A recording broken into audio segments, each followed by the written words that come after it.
Cela requiert notre mobilisation générale. Nous sommes en guerre.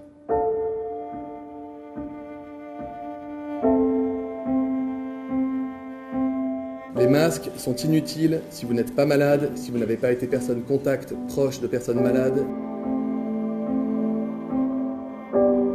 J'insiste, l'usage du masque en population générale n'est pas recommandé et n'est pas utile.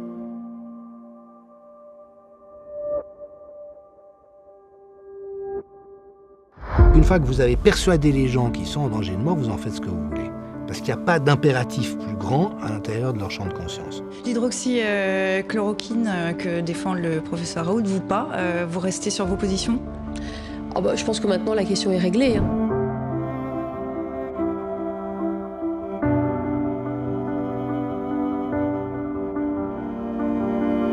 Et il y a une incohérence et des contradictions, mais continues, au niveau politique et au niveau scientifique. Et ça, c'était aussi pour moi un grand scandale de manipulation du public, de leur faire croire que c'était un produit dangereux alors que c'était un produit qui pouvait les sauver à plus de 95%.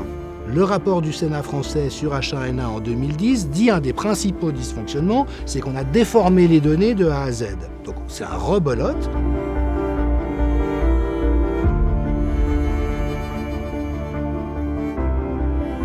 Finalement, le premier mensonge auquel on a été confronté, le tout premier, ça a été les chiffres des morts en Chine.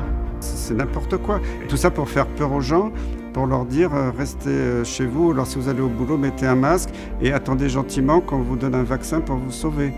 Ça s'appelle de la manipulation. Je pense qu'il y a un consensus très clair aujourd'hui pour dire il ne faut surtout pas avoir de masque pour le grand public, ça n'a pas d'intérêt et c'est même presque faussement protecteur puisqu'on porte un masque. Ce sont des stratégies criminelles. Dès qu'un dirigeant utilise des métaphores guerrières, ça devrait vraiment nous mettre la puce à l'oreille parce que c'est systématiquement annonciateur d'un abus d'autorité.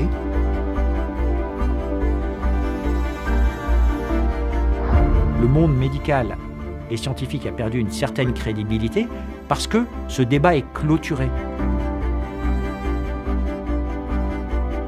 Aujourd'hui qu'il n'y a plus de mortalité, on parle des cas, mais des cas, c'est pas des gens malades.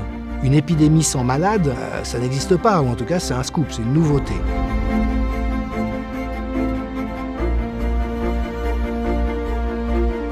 Les masques, c'est une bataille essentielle. Le gouvernement a fait toute la transparence et mobilisé depuis le premier jour et nous continuons d'avancer.